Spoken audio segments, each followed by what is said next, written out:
자, 하나님의 능력 몇 가지라고 그랬어요? 이제 생각났으니까.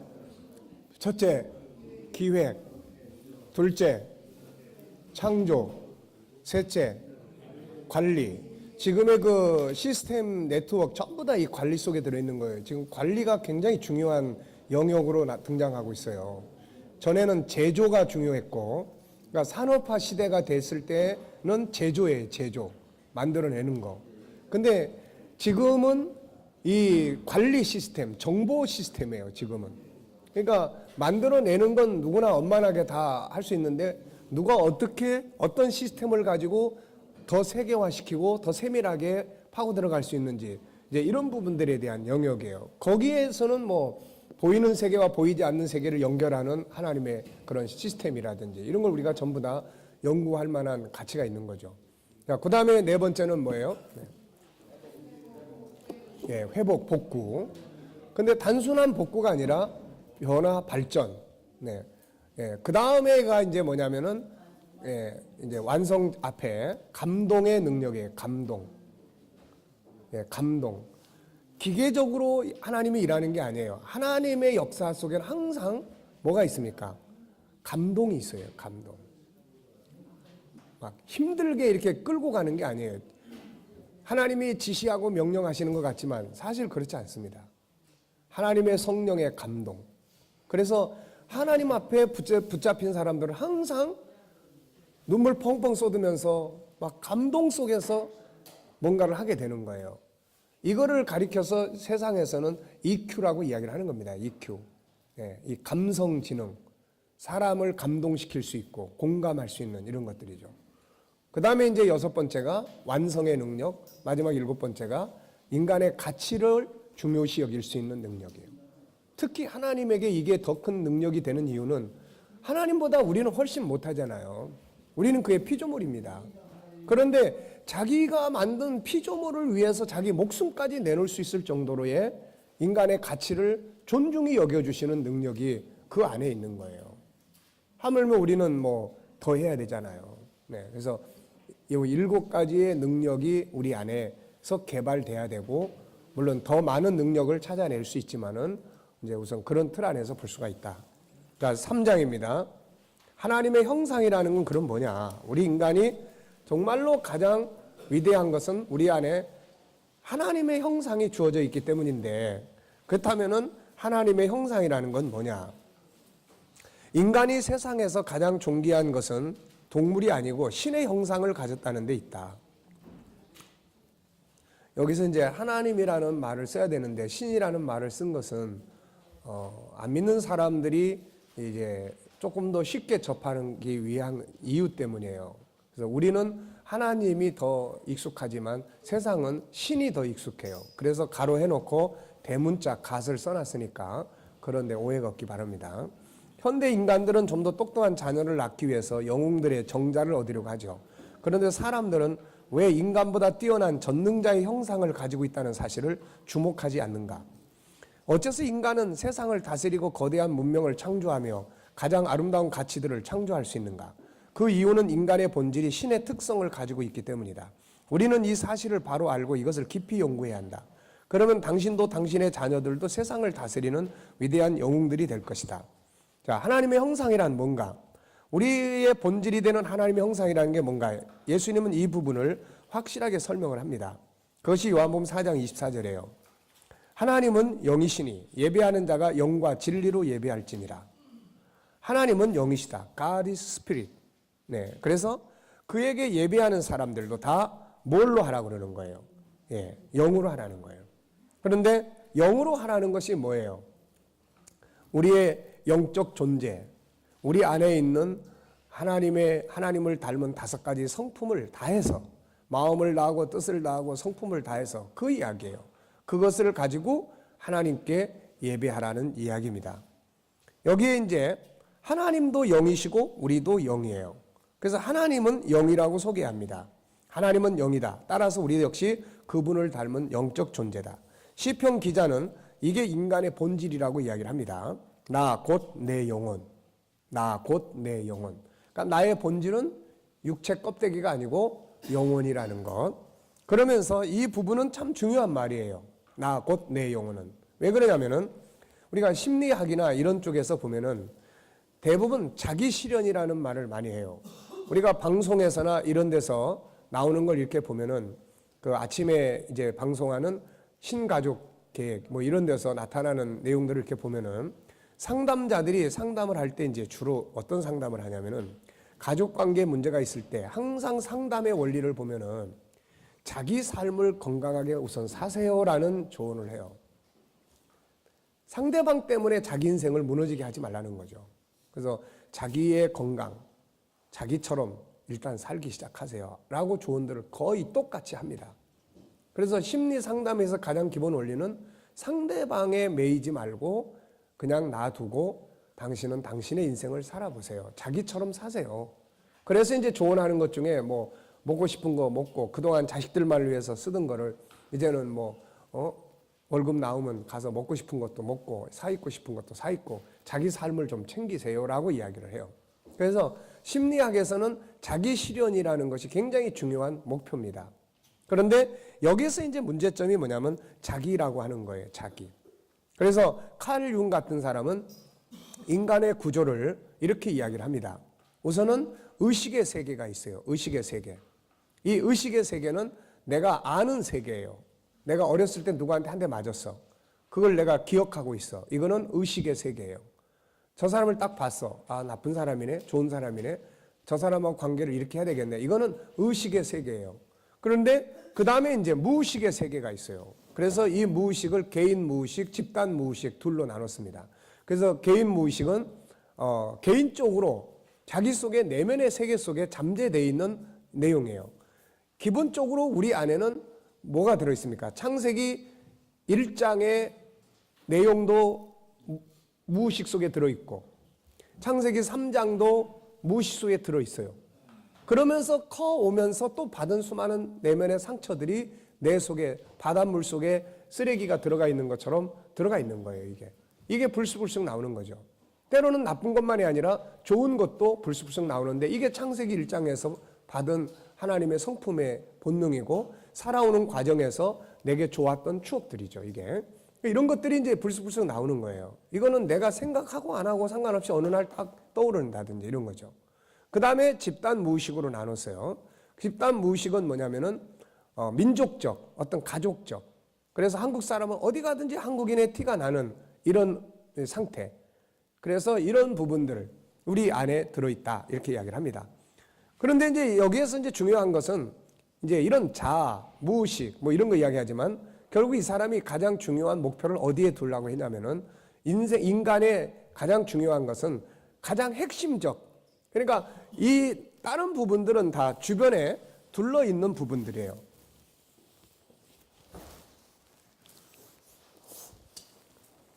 자, 예를 들면은 맨 가운데 자기가 있어요. 자기. 셀프. 이걸 자기라고 합니다. 이걸 둘러서 이렇게 하나는 의식의 세계, 하나는 무의식의 세계, 그 다음에 또 하나는 이건 개인 무의식, 이건 집단 무의식. 이렇게. 물론 이 안에 뭐 여러 가지 많은 요소들이 들어 있습니다만은 크게 이제 이렇게 보는 거예요. 그래서 이제 이 사람의 가장 중요한 결론은 뭐냐면 우리가 추구하는 인생의 목표는 뭐 이것도 아니고 다 이거는 사는 과정에 나타나는 거고 결국 추구하는 목표는 자기 실현이다 이렇게 이야기를 해요. 자기를 실현하는 거다. 근데 역사 속에서 자기를 실현한 인물이 딱 두 사람이 있다. 하나는 예수님이고 하나는 석가모니다 이렇게 이야기를 했어요. 그러니까 결국 인생의 목표는 자기 실현이에요. 자기처럼 살고 싶어 하는 거예요. 자기처럼 살아야 후회가 없는 거예요. 항상 인간이 후회하고 또 후회하고 또 후회하는 것은 자기처럼 살지 않았기 때문에 그러는 거예요. 그래서 항상 우리가 자기 정체성에 대한 질문을 늘 해야 됩니다. 정말 내가 원하는 건 뭔가? 그래서 항상 적성검사나 이런 거 할 때도 물어봐요. 정말 네가 원하는 게 뭐냐? 하고 싶은 게 뭐냐? 진짜 하고 싶은 거면 경험해봤냐? 그럼 앞으로 이런 걸 좀 경험을 해봐. 이러면서 이제 진짜 하고 싶은 게 뭔지. 사람은 하고 싶은 거를 안 하고 살면은 병들어요. 병듭니다. 그게 이제 문제가 생기는 거예요. 그래서 특히 나이 들어가면서도 이제는 자식 다 키우고 그랬을 때 중요한 것은 돈 벌려고 뭐 돈과 연관을 맺지 말고, 우리 보통 그러잖아요. 뭐 배우고 공부하고 그러면은 아이 이 나이에 배워서 뭐해? 예? 뭐 어디서 쓸 데도 없고 돈 주는 데도 없는데. 근데 그게 아니에요. 자기 실현 때문에 그러는 거예요. 자기 실현. 자기 실현을 해야 돼. 인간은 자기 실현을 안 하고 살면 항상 나중에 가서 후회합니다, 이게. 아유, 옛날에 그렇게 했으면 좋았을 텐데 내가 왜 그러고 살았지? 예. 근데 지금이라도 그렇게 하고 사는 게 좋은 거예요, 이게. 자, 그래서 그런데 이제 이 자기가 누군지를 모르는 거예요. 이 안에 있는 본질, 뭔가 이 사람은 이렇게 표현했어요. 우리들의 삶을, 의식의 세계나 무의식의 세계를 움직이는 어떤 근원적인 힘이다. 이거를 자기라고 표현을 했어요. 그러니까 인간이 안에 안 들어가 버렸으니까 자기가 누군지 모르는 거죠, 이게. 네. 그런데 성경 속에서는 바로 나 곧 내 영혼이 자기가 누군지를 분명히 밝혀주고 있는 거예요. 인간 속에 들어있는 진짜 나, 그걸 가리켜서 영혼이다 이렇게 표현합니다. 이거는 누굴 닮은 거예요? 하나님을 닮은 것이다. 그래서 우리 기독교인들이 말할 때 나는 나처럼 살 거야. 막 시장에 가서 그냥 고급 백도 사고 막 돈도 막 먹고 싶은 거 잔뜩 먹고 막, 이게 자기처럼 사는 거냐? 아니라는 거예요, 이거. 그렇게 살아봐야 한두 번은 좋은데 나중에 가면 그것도 또 아니야. 네. 오히려 또 그런데 중독되면 더 골치 아파져, 이거. 네. 그러니까 진짜 자기처럼 산다는 건 뭘 말하는 거예요? 내 안에 있는 하나님의 성품대로 사는 걸 말하는 거예요. 이거는 보람 있고 기쁘고 감사하고 행복하고, 네. 내가 행복하고 다른 사람이 행복하고 기쁘고 즐거운 거예요, 이게.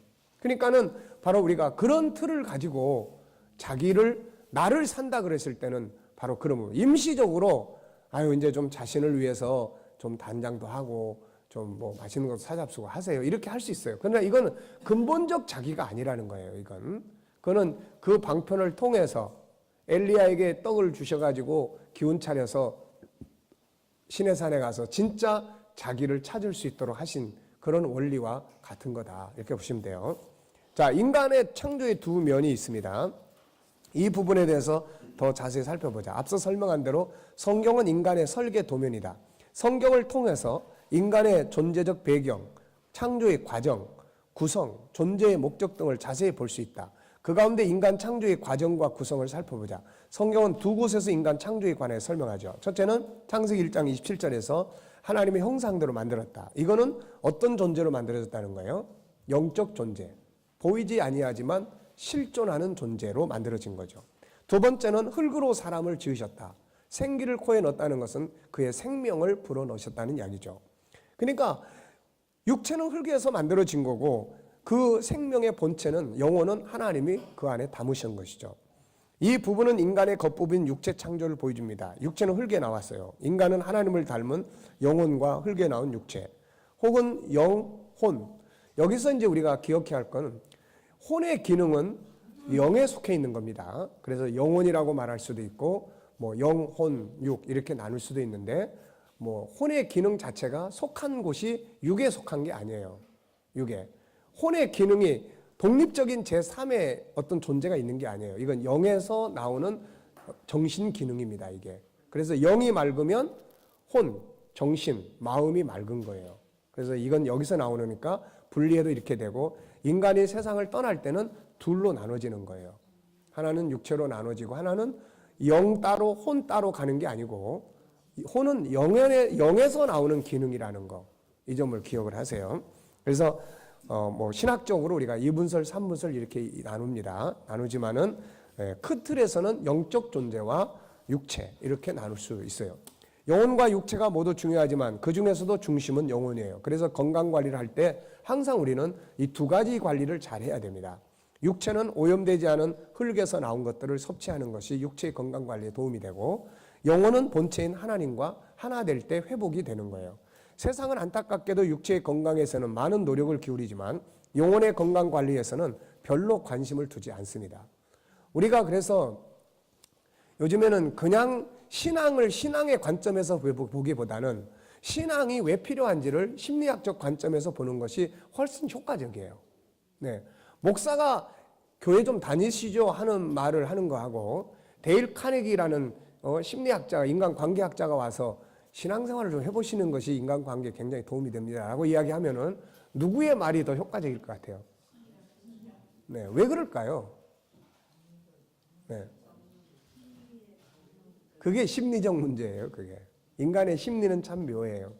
목사가 하는 말은 에휴, 맨날 뭐 똑같은 뭐 자기들의 이야기지 그런데 전혀 다른 학문을 하는 사람이 이쪽 분야를 이야기를 하면 그게 크게 공감을 하는 거예요. 이게. 네. 그래서 지금은 우리가 복음을 전할 때 바로 이런 심리학적 요소가 굉장히 중요하게 작용을 한다는 거예요. 우리가 성경을 펼쳐놓고 여러분 화를 내지 마세요. 분노하지 마세요. 분노하는 건 하나님의 뜻을 이루지 못합니다. 그리고 분노하는 것은 뭐예요? 또 성경에 많이 있잖아요. 그거보다 이 의학자가 와가지고 의학 박사가 와서 여러분 분노가 얼마나 우리 건강에 나쁜 영향을 주는지 아십니까? 그리고 자기 연구한 이 영상을 딱 보여주면서 보세요. 뇌의 이 앞부분이 분노하면 쪼그라듭니다. 이게 우리의 이성과 판단과 이런 걸 다 하는데 이게 지금 자꾸 분노를 할수록 이게 쪼그라듭니다. 그래서 기억력이 자꾸 감퇴되고 나중에 이게 기억력 없는 병 뭐죠? 치매도 빨리 옵니다. 분노를 할수록 이게 이렇게 줄어듭니다 라고 이야기했을 때 어느 것이 더 강하게 효과를 발휘할 것 같아요? 목사님이 여러분 분노하지 마세요 이거보다 의사가 와서 그 말을 하는 게 훨씬 효과적인 거예요. 이게 다 심리적인 겁니다. 이게. 네. 그러니까 우리가 그런 면에서 이제는 성경을 우리가 심리학적 관점에서 사람들의 심리가 지금 어떤 상황 속에서 살아가고 있는지에 대한 걸 이해하고 그 관점에서 성경을 풀어주면 성경은 이상한 책이 아니에요. 별다른 책이 아니라 참 좋은 책이네. 나를 치료하는 책이네. 그래서 심리상담 치유할 때 성경 구절 대응하는 게 있어야 된단 말이에요. 대응하는 거. 어제도 이야기했잖아요. 대응하는 거. 대응하는 말씀들이 말씀의 검 아닙니까 이게. 이걸 적재적소에 딱 찾아가지고 이걸 꼭 암송하세요. 어떤 상황이 생길 때. 이게 강박관념에 시달리는 사람은요. 어떤 그 빵집과의 관계된 어떤 강박관념이 딱 생기면요. 그 빵집 앞을 지나갈 것만 생각을 해도 벌써 스트레스를 받아요. 그리고 그 빵집 앞을 지나가면은 이게 또 엄청 스트레스를 받아요. 이게. 그러니까 그럼 어떻게 해야 됩니까 이거? 그 빵집 앞을 가지 말든가 아니면 꼭 가야 된다면은 그 빵집 앞을 갈 때 딴 생각을 하고 가야 돼. 딴 생각을. 무슨 말인지 아시겠어요? 그래서 그 딴 생각 중에 하나가 뭐예요? 예? 그 빵집을 축복을 하든지 축복하는 말씀을 계속 암송하고 가든지 아니면 전혀 상관없는 다른 말씀을 암송하고 가든지 이렇게 하고 지나가면은 빵집 지나온지도 모르고 싹 지나가는 거야 이게 대응하는 전략이에요. 이게 전략. 그러니까 그냥 하나님의 말씀을 주고 암송하세요. 이거 안 되는 거예요. 심리적인 측면에서 이게 얼마나 치유에 큰 유익이 되는지 실제로 이거를 해보면 굉장히 치유의 효과가 큽니다. 이게. 그래서 우리가 묵상이라는 말 속에는 숙고하다, 생각하다 이런 의미도 있지만은 또 치유의 의미도 들어있어요. 메디테이션, 메디테이트. 이거는 우리가 약을 뭐라 그래요? 메디신이라고 하잖아요. 그 어원이 같다고 해요. 그러니까 하나님의 말씀이 암송이 돼서 내가 계속 그걸 묵상을 할 때 내 심리적으로 그게 치유가 되는 효과를 발휘하는 거예요. 이게. 무슨 말인지 아시겠죠? 그러니까 그런 부분에서 우리 기독교 상담이라는 건 하나님의 말씀을 통해서 치유하는 거예요. 이게 맞는 말이잖아요. 시편 107편에 저희가 부르짖을 때 하나님 말씀을 보내서 저희를 치유하셨다고 고치셨다고 이야기하지 않습니까? 그러니까 이런 것들을 그대로 다 사용할 수 있는 것들이죠. 자, 그래서 이제 이런 부분들이에요. 자, 물질 문명, 진화론적 가치관, 세속적 가치관에서는 육체의 건강에 대해서 많은 노력을 기울이고 있지만 영혼의 건강 관리에 있어서는 관심을 별로 두지 않아요. 그래서 생기는 병들이 뭡니까? 영이 병들어서 나타나는 질병. 이게 바로 정신질환들이에요. 심리적 질환들이에요. 심리적 질환들은 영이 병들은 데서 오는 거예요. 이거는. 육체가 병들었지만 육체가 병이 들었어도 영혼이 건강하면 이 심리적 질병까지 가지를 않아요. 왜냐하면 그거를 소화시킬 수 있고 받아들일 수 있고 오히려 매를 맞으면서도 기뻐했던 것들을 이렇게 연구를 해보면 영이 건강하면 어려운 여건을 소화시킬 수 있는 능력이 생기는 거예요, 이게. 그런데 중요한 건 현실적으로 아무 문제도 없고 평안하고 모든 걸 풍요롭게 해도 영이 병들면은 기쁨이 없는 거예요. 여러분, 인생에 있어서 가장 중요한 게 기쁨이에요. 기쁨. 기쁨이 없는 성공은 성공이 아닙니다.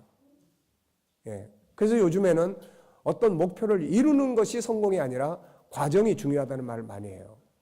실컷 큰 집 짓는 게 막 목표야. 죽어라고 지었어. 근데 그 속에서 우울증에 시달리다가 죽어버리면 그건 무슨 의미가 있어요? 그래서 기쁨을 만드는 것. 사도 바울이 데살로니가 교회인들에게 보낼 때 항상 기뻐하라고 그랬잖아요.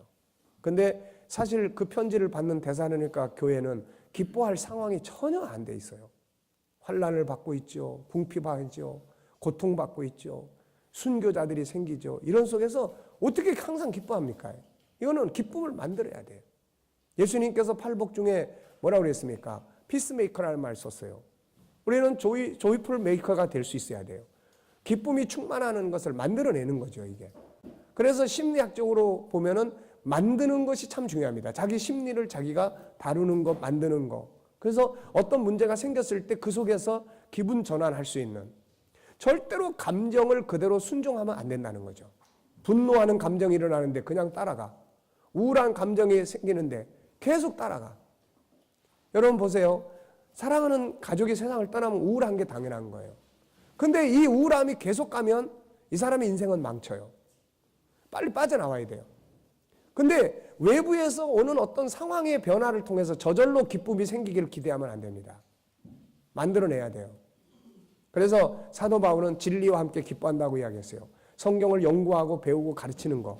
이게 기쁨을 만드는 요소예요. 기쁨은 성령의 열매 중에 하나예요. 성령의 감동을 받을 수 있는 프로그램을 자기가 가지고 있어야 돼요. 어떻게 할 때 내 영이 감동을 받을 수 있다. 어떤 때는 처져가지고 희망이 그냥 없고 근심 걱정이 쌓였을 때 차 안에서 들려오는 그 복음성과 가사 한 구절이 눈물을 펑 쏟게 하고 희망을 줄 때가 있잖아. 자기만의 프로그램이 있어야 돼요. 그래서 자기만의 프로그램을 가지고 그거를 통해서 항상 감정의 변화 이거를 만들어 가야 됩니다. 이게 또 어떤 때는 좋은 정보들이에요. 좋은 책들을 한 줄만 읽어도 거기서 희망이 생길 때가 있어요.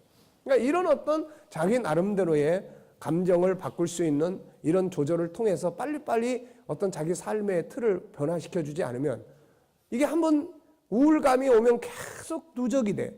그 이제 우울증이 돼. 1단계에서 빨리 끝내야 되는데 2단계로 가, 3단계로 가. 이거 안 되는 거예요. 그래서 나름대로 그런 자기 나름대로의 행복의 프로그램들이 있어야 된다 하는 이야기입니다. 자, 과학과 종교의 논쟁이 벌어진 일도 있으나 지금은 그런 논쟁은 없다. 오늘날의 과학인 정신의학은 예수가 가르친 것 같은 것을 가르치고 있다. 이건 데일 카네기의 인간관계론에서 나오는 이야기들이에요. 정신의학자들은 기도에 강한 신앙이 질병을 일으키는 가장 큰 고민이나 불안 또는 긴장이나 공포를 몰아낸다는 것을 알고 있기 때문이다. 어제도 이야기했지만 실제로 우리 교회에 얼마 전에 들어온 그 남자분은 이런 것 때문에 온 거예요. 신앙이 자기에게 어떤 자기 지금 우울증 때문에 막 자살하고 싶은데 이게 도움이 될까 봐 그래서 왔어요. 그래서 신앙이 이 사람에게 굉장히 큰 도움이 되고 그 다음에 상담을 통해서 방법을 제시해주고 이런 걸 통해서 이제 문제를 풀어나가는 거죠. 지내놓고 나면 아무것도 아닌 거예요. 이게 다. 네. 정신의학자 브릴 박사는 정말로 종교심이 깊은 사람은 정신병에 걸리지 않는다고 말합니다. 아까 이야기했던 정신분석학자 칼 융은 자신의 저서 영혼을 탐구하는 현대인에서 다음과 같이 말합니다. 과거 30년 동안 나는 전 세계 문명국 사람들로부터 진찰해 줄 것을 요청받아 몇백 명의 환자를 진료했다. 내가 진찰한 환자 가운데 인생의 제2기 즉 35세 이상인 사람들 모두가 종교적 인생관에 최종적인 구원을 받아야 할 상태에 있었다고 진단했다. 그들 모두가 지금까지 종교가 그 신자들에게 준 것을 잃었기 때문에 정신이상에 걸렸다 해도 과언이 아니다. 그리고 그들의 종교적 인생관을 회복하지 못한 사람들은 제대로 치유되지 않는다. 윌리엄 제임스도 거의 같은 말을 한다. 신앙은 인간이 살아가는 데 필요한 하나의 힘이다. 신앙이 전혀 없다는 것은 허탈을 의미한다. 석가 이후 인도의 최대 지도자인 마하트마 깐디도 기도라는 힘에 격려받지 않았다면 의기를 소진해 버렸을 것이다. 이것은 그가 기도가 없었다면 나는 벌써 미쳐버렸을 것이라고 말한 것으로도 알 수 있다. 이와 같은 사실에 대해서는 수천 명의 사람들이 같은 증언을 한다. 나의 아버지도 만약 어머니의 기도와 신앙이 없었더라면 물에 빠져 자살하고 말았을 것이다. 아마도 오늘날 정신병원에서 고래고래 고함을 지르며 많은 괴로움을 받는 사람들도 만일 그들이 자력만으로 인생의 거친 파도를 넘으려 하지 않고 보다 높은 힘의 도움을 구하기만 했다면 그들도 구원을 받았을 것이다. 어느 유명한 의사가 영국의학협회가 주최한 연설에 이렇게 이야기했어요. 제가 지금까지 발견한 가장 좋은 약은 기도입니다. 마음의 고통에 대해 일생 동안 마음을 쏟아온 사람으로서 불면증이나 우울증과 같은 심적 고통을 없애기 위한 예방 조치 가운데 단순한 기도의 습관이 의심할 여지 없이 으뜸이라는 것을 말하고 싶습니다. 기도는 인간에게 알려진 어느 치료제보다 인간의 마음을 진정시키고 영혼을 강하게 합니다. 기도는 정신적, 육체적 건강에 좋은 처방이 될 수 있으며 이것들보다 훨씬 중요한 다른 유익을 준다. 기도는 영적 승리를 위한 강력한 무기인 것이다. 인간은 육체만 있는 자들이 아니라 정신세계고 영혼의 세계가 있다. 그러므로 이것을 관리해야 한다. 영혼이 건강하면 심리적 질병, 정신적 질병은 대부분 사라진다. 나아가서 영혼의 건강한 삶과 육체를 건강하게 하는 비결이기도 한다. 여기에 대해서 성경은 명확하게 한마디로 설명하고 있어요. 뭡니까? 네. 우리가 너무나 잘 아는 말씀인데요. 이것도 이 말씀도 심리학적 차원에서 조명을 해보면요. 이게 얼마나 중요한 말인지 모릅니다. 영혼이 건강한 것, 심령이 건강한 것. 그러면 범사가 건강해요. 사는 삶이 건강해요. 네. 우리 목회자가 마음에 상처들이 많으면요. 범사, 설교, 상담, 개인, 가정, 가족관계 막 엉망진창이에요. 왜? 거기서 자기 상처, 아픈 상처들, 스트레스 다 풀기 때문에. 네. 그러니까 우리가 결국은 예수님께서 요한복음 21장에서 베드로를 찾아오셔가지고 베드로한테 네가 나를 3번씩 이 사람들부터 사랑하냐 묻잖아요. 이거는 베드로의 지금 심리적 질병을 치료하기 위해서 오신 겁니다. 이게. 예수님이 무슨 베드로의 사랑이 필요해서 그런 이야기 하신 게 아니에요. 그분은 우리의 사랑이 없어도 존재하시는 분이에요. 근데 왜 그런 질문을 했습니까? 지금 베드로는 귀한 사명을 감당해야 될 사람인데 지금 심리적 상태 가지고는 사명이고 뭐고 아무것도 다 할 수가 없어요. 그가 가진 심리적 질병이 뭐예요? 네? 부인한 거죠. 3번씩. 그것도 큰 소리를 안 쳤으면 덜 하는데 그 전날 저녁에 딴 사람 다 부인해도 나는 주님을 절대로 부인하지 않고 주님을 따르겠습니다. 목숨을 바치겠습니다. 그래서 예수님이 똑같이 치료하신 거예요. 네가 다른 이 사람들보다 나를 더 사랑하느냐고 묻지만 사실은 네가 이 사람들보다 나를 더 사랑하는 것을 내가 안다는 이야기예요. 주께서 아시나이다. 내가 안다는 이야기입니다. 자, 그리고 난 다음에 베드로는 순간적으로 아차 하고서는 밖으로 튀어나가 가지고 통곡을 했어요. 근데 그거로 끝납니까? 그때부터 여러분 한번 심리적으로 생각을 해보세요. 베드로의 마음이 어떤 상태에 있을 것 같습니까? 네? 그래도 평안해 어쩔 수 없지 뭐 사람 다 그런데 뭐 나만 버렸냐 딴 놈들도 다 도망쳤고 뭐 가룟유다라는 놈은 팔아먹기까지 했는데 그래도 나는 덜한 거지 뭐. 어때요? 그러고 있을 것 같아? 어떤 상태에 있을 건지 한번 해보세요. 체크해 보세요. 절망, 좌절. 예? 네, 우선 분노가 있겠죠. 분노. 자기에 대한 분노. 네. 벽에다가 머리라도 들이받고 싶은, 예? 그냥 확 죽어버리고 싶은, 왜 이렇게 바보처럼, 왜 이렇게 멍청하게, 그 상황 앞에서 왜 내가 그랬나? 사람들이요, 자기가 실수하면 자기 자신에 대한 분노가 큽니다, 이게. 네. 자, 그 다음에 뭐가 있겠어요? 부끄러움이에요. 부끄러움. 이거, 어떻게 얼굴을 봅니까? 예수님의 얼굴은 둘째로 해놓고라도, 네? 대인기피증 생기는 거야, 이게. 그 다음에, 이제 우울하지. 생각해보면 우울하지. 그냥. 절망감, 아무것도 할 수 없는 무기력증. 네? 옆에서, 아이, 형님, 왜 그러고 계셔? 형님만 그런 거 아니잖아. 형님만 그런 거 아닌데, 뭐, 나도 도망쳤는데, 뭐. 베드로가 너 지금 나 약 올리냐? 차라리 도망이라도 쳤으면 괜찮지. 응? 그 상황을 주님이 다 아시잖아요. 그 약한 마음. 네. 그게 찾아오신 겁니다. 오셔가지고 그걸 치료하신 거예요. 그리고 난 다음에 내 양을 먹이라. 내 양을 먹이라. 그런 심리 상태 가지고는 양을 다 죽입니다. 먹이는 게 아니에요. 다 죽여요. 네. 실제로 빌라도 같은 경우도요. 이 사람은 예수님에 대한 그 사형을 언도해 놓고 나중에 내려오는 이야기에 보면은 이 사람이 다른 정치적인 문제 때문에 유배를 갔는데 거기서 맨날 헛소리하고 사는 거예요. 헛소리하고. 세숫대에 물 떠다 주면은 도대체 여기 왜 이렇게 피가 많으냐? 왜 이렇게 피가 많으냐? 세숫대에 갖다 놓고 물 떠오느라 그래서 손 씻으면서 나는 이 사람 피하고 상관없다 그러지만은 한번 상상을 해보세요. 이 빌라도는 당시에 예수의 재판이 그에게 딜레마예요. 딜레마. 부인이 와서 꿈에 이러이러 했으니까 예수를 놔달라고 해를 끼치지 말라고 이야기했죠. 하나님의 아들이라고 들었죠.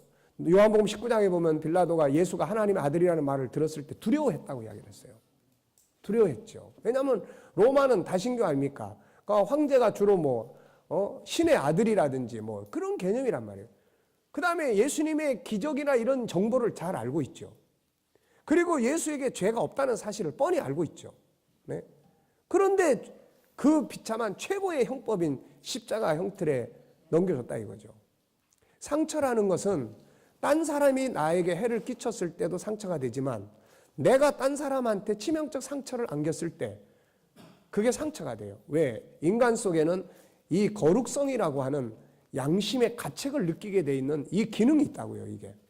그러니까 저 사람이 나 때문에 죽었어. 그랬을 때는 이게 그냥 평생의 상처가 되는 거예요, 이게. 그러니까 빌라도가 그게 나중에 자기 정신적 부담감, 질환, 회개할 방법도 없잖아요. 예수님을 만났더라면 회개라도 하고 그러는데 이방인이 그것도 안 됐지. 그래서 베드로한테 주님이 찾아오셔가지고 이거 고치지 않으면 이 베드로의 심리 상태를 치료하지 않으면 이 사람은 정신병자 되는 거예요, 이게. 책임감도 강하지요. 의리도 강하지요. 보통 뭔가 완벽주의자들이 실수를 딱 했을 때 완벽주의가 아닌 사람들보다 심리적 상태가 훨씬 악화됩니다, 이게. 인생을요, 그런들 어떠하리 이런들 어떠하리 그냥 다 섞여서 살고 만수상 드렁치기 다 그렇게 섞여서 사는 거지 뭐. 이런 사람은요, 우울증 심리적 질병이 거의 없다고 그래요.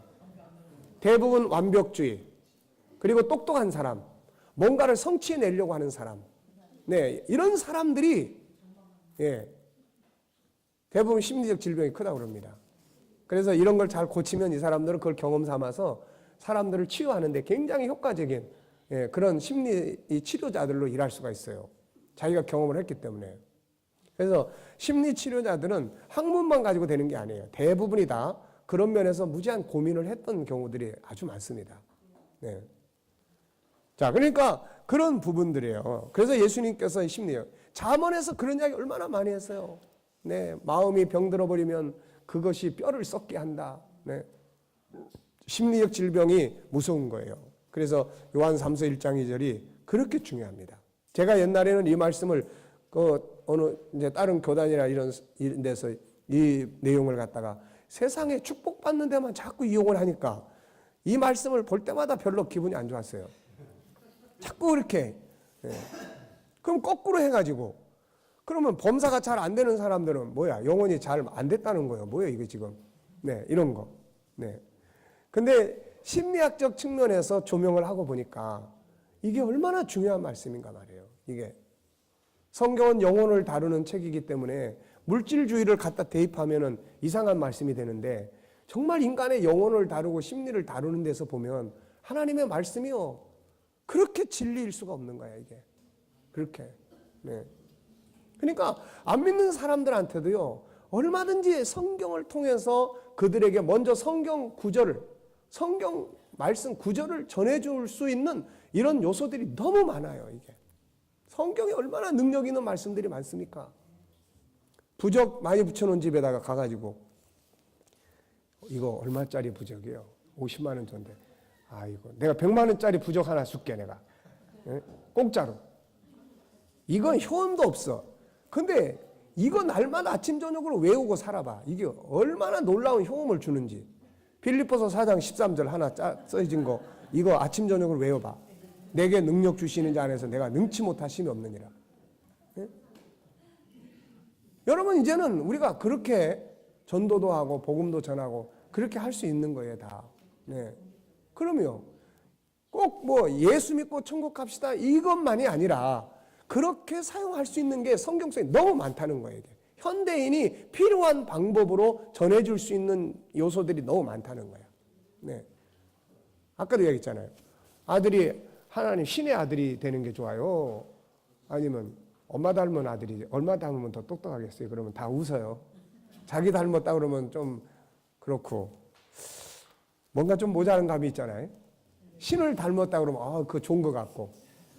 그래서 다양한 통로들을 우리들이 이렇게 활용하는 것은 필요합니다. 자, 영혼의 구조. 예수님은 육체의 양식인 떡만을 위해 찾아오는 백성에게 이런 말씀했어요. 썩을 양식을 위하여 일하지 말고 영생하도록 있는 양식을 위하라. 이 양식은 인자가 너희에게 주리니 인자는 아버지 하나님께 주신 자니라. 영혼을 위한 양식이 필요하다는 거죠.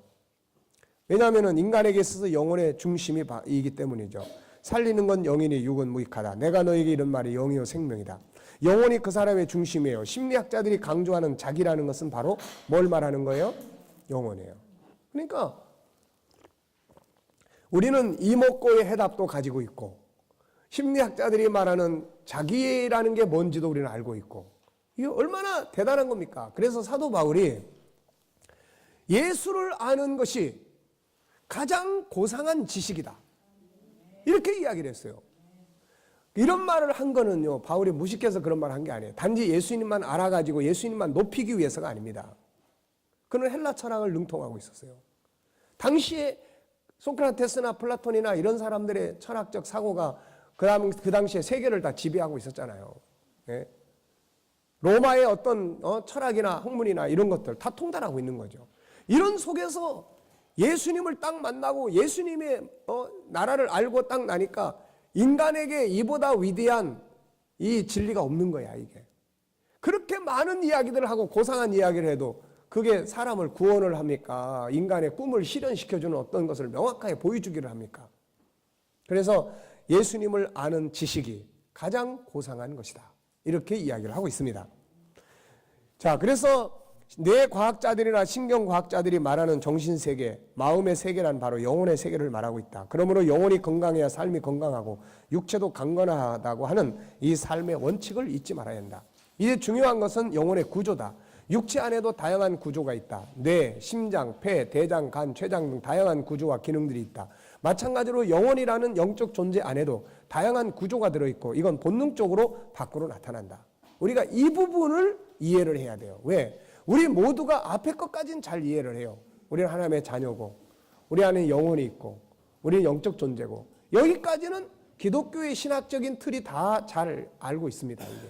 그런데 그 뒤에 이 영혼의 구조가 도대체 뭔지 이 안에 들어있는 특성이 뭔지 이게 나타나는 본능이 뭔지 이런 것들을 우리가 연구해야 될 필요성이 있다는 거죠. 밖으로 나타나는 본능을 그러니까 세상의 심리학이나 뭐 어떤 이런 그 인간관계학이나 자기개발이나 이런 모든 것들은 다 어떻게 만들어진 거냐 나타나는 거예요. 뭐가 나타납니까? 안에 들어있는 것이 자꾸 나타나. 안에 있는 게 자꾸 나타나. 이거를 뭐라고 이야기해요? 본능이라고 이야기하는 거예요. 본능. 무슨 교육을 받아서가 아니에요. 네. 배고프면 먹고 싶은 게 자꾸 나타나. 네? 때가 차면 남자는 여자를 찾고 여자는 남자를 찾고 자꾸 나타나. 때가 되면 고향을 그리워해. 더 좋은 걸 자꾸 찾아가. 영원성의 본능. 나도 존귀하게 인정받고 싶다고 하는 이 본능. 내 능력을 누가 인정하고 싶고 자꾸 새롭게 개발하고 도전하고 싶은 이런 어떤 본능. 이런 것들이 자꾸 나타나는 거야. 우리는 애들, 조그만 애들이 5살, 6살 이런 애들이 가끔가다 엄마들 그러잖아요. 우리 애는요 너무 부잡스러워요. 한 가지만 주면 그거에 딱 족하고 갖고 진득하게 좀 갖고 놀면 좋겠는데 이거 뭐 이거 주면 잠깐 만지고 있다가 그만두고 또 저거 하고 자꾸 만지고 이런 애들을 부잡하다고 그럽니다. 엄마들은 어떤 애 좋아해요? 그냥 하나 주면은 이거 가지고 가만히 있는 애를 좋아해. 그러니까 이게 무슨 말이냐면은 이것저것 자꾸 살피고 뭐 하는 애들일수록 이 안에서 막 재능 폭발이 엄청 일어나고 있는 거야, 지금. 이 안에서. 예? 이것도 보면은 이 안에 게 해보고 싶고, 조금 해보니까 또 다른 게 이것도 나와. 그러니까 막 이랬다 저랬다 정신이 하나도 없어.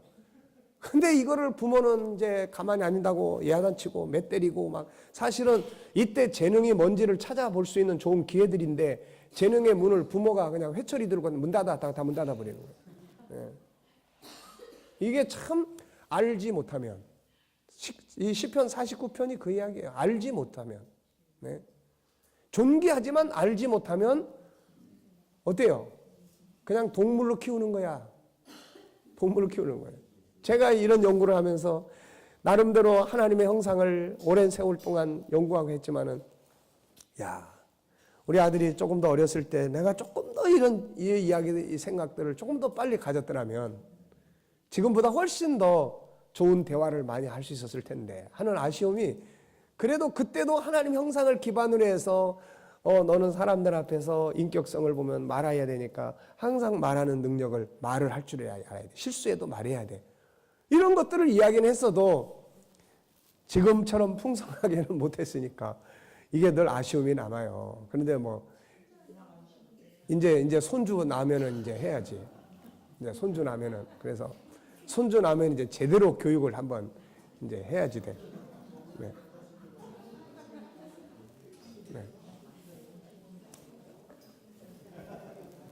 그래서 지금 이제 우리 아들이 이제 4월 4일 날 가는데 자꾸 아르바이트를 한다고 그래서 야, 아르바이트 하지 말고 아르바이트해서 뭐 할 건데 컴퓨터를 하나 산대. 그래, 그럼 아빠가 컴퓨터 사줄 테니까 너 제대 기념으로 컴퓨터 사준다.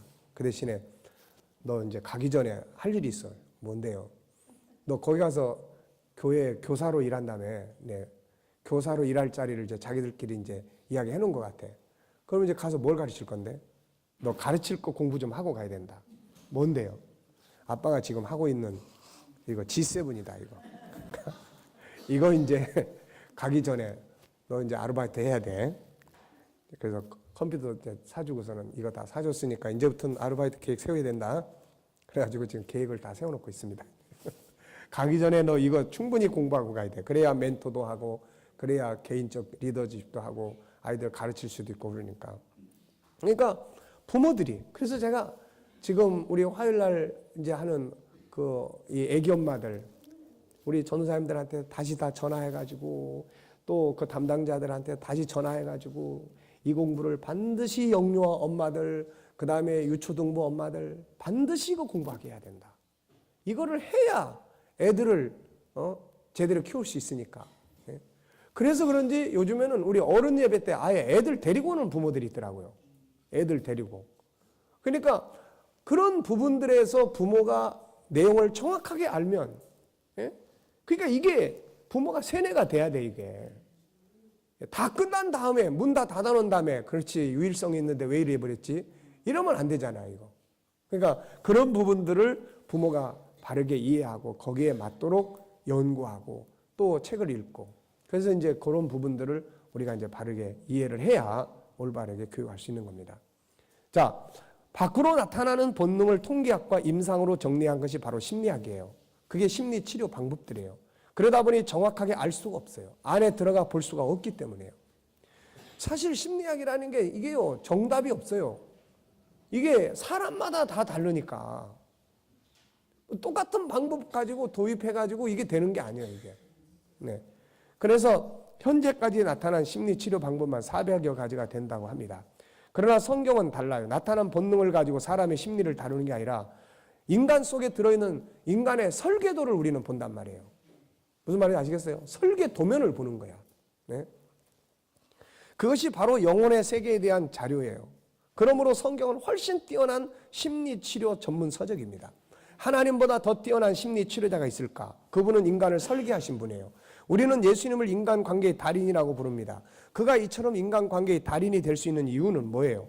그것은 사람의 속을 그분은 잘 알고 계시기 때문이에요. 그렇다면 영혼의 구조는 어떻게 생겼을까? 답은 성경을 통해서 하나님을 아는 데 있어요. 네. 그래서 우리는 하나님과 우리는 묘한 관계를 가지고 있어요. 때로는 나를 통해서 하나님을 보여줄 수 있어요. 네. 나를 통해서 하나님을 보여줄 수가 있습니다. 이게 예수님이 하신 방법이에요.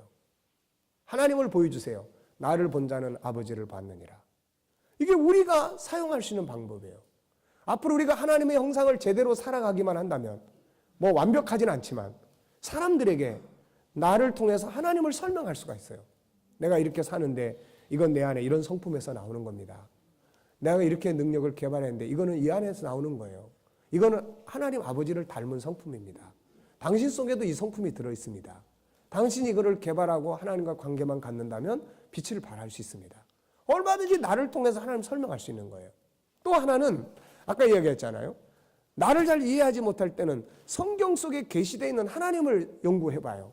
하나님을 연구해보면 그걸 우리 안에 가지고 있다는 거예요. 그걸 우리 안에. 이해됩니까?